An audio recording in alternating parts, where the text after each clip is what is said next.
Hello dear friends, once again welcome in my YouTube channel English by Rekha में। प्यारे विद्यार्थियों, आपका पुनः एक बार यूट्यूब के इस चैनल में ढेर सारा स्वागत है। जैसा कि आप जानते हो, हमारे यूट्यूब चैनल का एक ही मात्र उद्देश्य है कि ग्रामर के हर एक छोटे छोटे पार्ट को आप लोगों को छोटे छोटे और भी शॉर्ट फॉर्म में समझा सके। और आज की इस वीडियो में हम लोग अपने एक और भी महत्वपूर्ण टॉपिक के बारे में डिस्कशन करने जा रहे हैं, जिसका नाम होता है प्रीफिक्स और सफिक्स। आपने बहुत बार नाम सुना होगा हिंदी में उपसर्ग और प्रत्यय। आज हम लोग इंग्लिश में भी जान जाते हैं कि उपसर्ग और प्रत्यय होता क्या है। यूजुअली आप जानते भी होंगे बहुत सारे बच्चे। ठीक है, तो आइए हम लोग अपना शुरू करते हैं टॉपिक और बात करते हैं जो आपका है प्रीफिक्स और सफिक्स। सबसे पहले देखिए कि जो आपका प्रीफिक्स और सफिक्स आता है, यह हमारा आता है वर्ड फॉर्मेशन के अंतर्गत, जिसकी हिंदी होती है शब्द निर्माण। यानी कि शब्द के निर्माण में ये आपका जो प्रीफिक्स है और सफिक्स है, it's play an important part. ठीक है, आई होप आपको समझ में आ रहा होगा।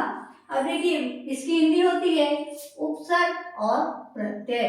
अब देखिए प्रीफिक्स होता क्या है, कह रहे कि a prefix is a group of letter, ठीक है, एडेड बिफोर अ वर्ड। यानी कि प्रीफिक्स जो होता है अक्षरों का वह समूह होता है जो किसी शब्द के पहले जोड़ दिया जाता है। ठीक, यानी कि शब्द के पहले हम जब जोड़ देंगे तो हमारा क्या बन जाएगा, प्रीफिक्स बन जाएगा। ठीक है, और जैसे कह रहे हैं कि there are some example of prefix, जैसे हमने लिखा in circle, in plus circle, यानी कि इन हमारा क्या है, एक अलग से हमारा क्या है, लेटर है। ठीक है, अब इसको हमने जोड़ दिया शब्द सर्कल में, तो हो गया इन सर्कल। इस तरह से डी आपका अलग अलग लेटर है और ये जुड़ गया पार्ट में, तो हो गया डिपार्ट। इसी तरह से इम आपका एक लेटर है, दो लेटर मिले हैं, और ये आपका प्रिजन एक आपका शब्द है, तो इम प्रिजन बन गया।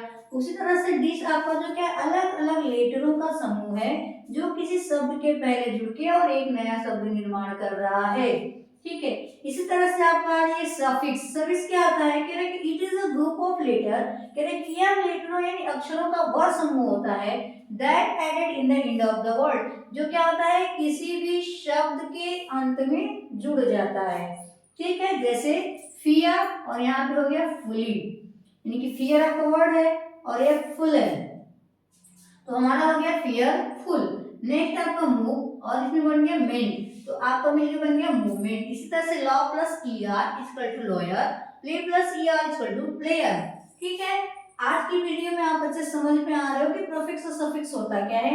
आपकी कुछ एक्सरसाइज है जिसको मैंने आपके व्हाइट बोर्ड पे लिखा हुआ है, आप कमेंट के थ्रू इस एक्सरसाइज को सॉल्व करके आप एक कंप्लीट प्रीफिक्स और सफिक्स का यूज करके एक न्यू वर्ड फॉर्मेशन बना करके सेंड करेंगे। Till then, thank you.